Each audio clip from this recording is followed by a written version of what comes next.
ঋণের পাহাড়, লাগাম ছাড়া মূল্যস্ফীতি আর ব্যাংক খাতের গভীর সংকট, এই তিন ভারী চাপের মাঝেই দায়িত্ব নিয়েছেন নতুন অর্থ ও পরিকল্পনা মন্ত্রী আমির খসরু মাহমুদ চৌধুরী। তার কাঁধে এখন শুধু একটি মন্ত্রণালয় চালানোর দায়িত্ব নয়, বরং রয়েছে দেশের অর্থনীতিকে আবারও স্থিতিশীল পথে ফেরানোর সবচেয়ে কঠিন পরীক্ষার ভার। নতুন অর্থমন্ত্রীর সামনে প্রথম ও সবচেয়ে বড় চ্যালেঞ্জ হল ২৩ লাখ কোটি টাকার বেশি সরকারি ঋণ। সবচেয়ে সুস্বাদু হালিম রাঁধুনি হালিম, হালিম হোক রাঁধুনি হালিম। দেশি বিদেশি উৎস মিলিয়ে এই ঋণের বোঝা দিন দিন বাড়ছেই। গত এক বছরে ব্যাংকিং খাত থেকেই সরকার বড় অঙ্কের ঋণ নিয়েছে। ফলে সরকার যত বেশি ঋণ নিচ্ছে, বেসরকারি খাতের জন্য তত কম অর্থ থাকছে, যাকে অর্থনীতির ভাষায় বলা হয় ক্রাউডিং আউট।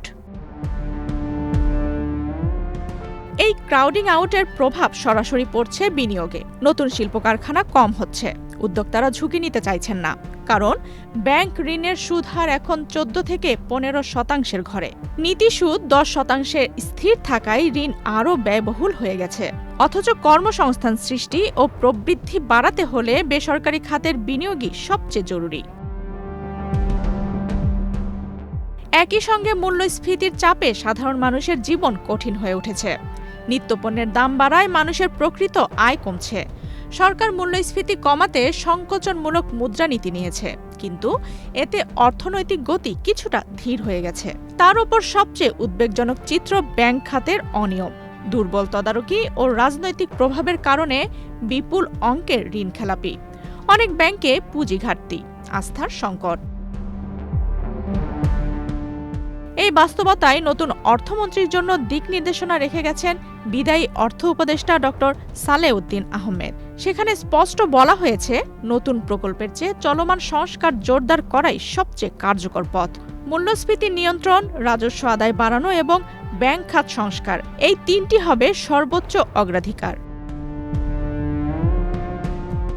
নতুন সরকার, বিশেষ করে বাংলাদেশ জাতীয়তাবাদী দল, তাদের নির্বাচনী ইশতেহারে ঘোষণা দিয়েছে ২০৩৪ সালের মধ্যে বাংলাদেশকে $1 ট্রিলিয়ন অর্থনীতিতে রূপান্তর করা হবে। এই বিশাল লক্ষ্য বাস্তবায়নের মূল দায়িত্ব পড়বে অর্থ মন্ত্রণালয়ের ওপর। রাজস্ব ব্যবস্থার সংস্কার, বিনিয়োগ বান্ধব পরিবেশ তৈরি এবং আর্থিক শৃঙ্খলা ফিরিয়ে আনাই হবে যার একমাত্র ভিত্তি। সব মিলিয়ে নতুন অর্থমন্ত্রীর সামনে সবচেয়ে বড় চ্যালেঞ্জ এখন একটাই, আস্থা ফিরিয়ে আনা। মানুষ, ব্যবসায়ী ও বিনিয়োগকারীরা যদি বিশ্বাস করতে শুরু করেন যে অর্থনীতি সঠিক পথে এগোচ্ছে, তাহলেই পরিবর্তন আসবে। নইলে ঋণ, মূল্যস্ফীতি ও ব্যাংক সংকট, এই তিন চাপ একসঙ্গে দেশের অর্থনীতিকে আরও দুর্বল করে দেবে। এই বাস্তবতায় নতুন অর্থমন্ত্রীর জন্য সামনের সময়টা কঠিন হলেও অত্যন্ত গুরুত্বপূর্ণ। আফসানা রিপা, বাংলাদেশ প্রতিদিন।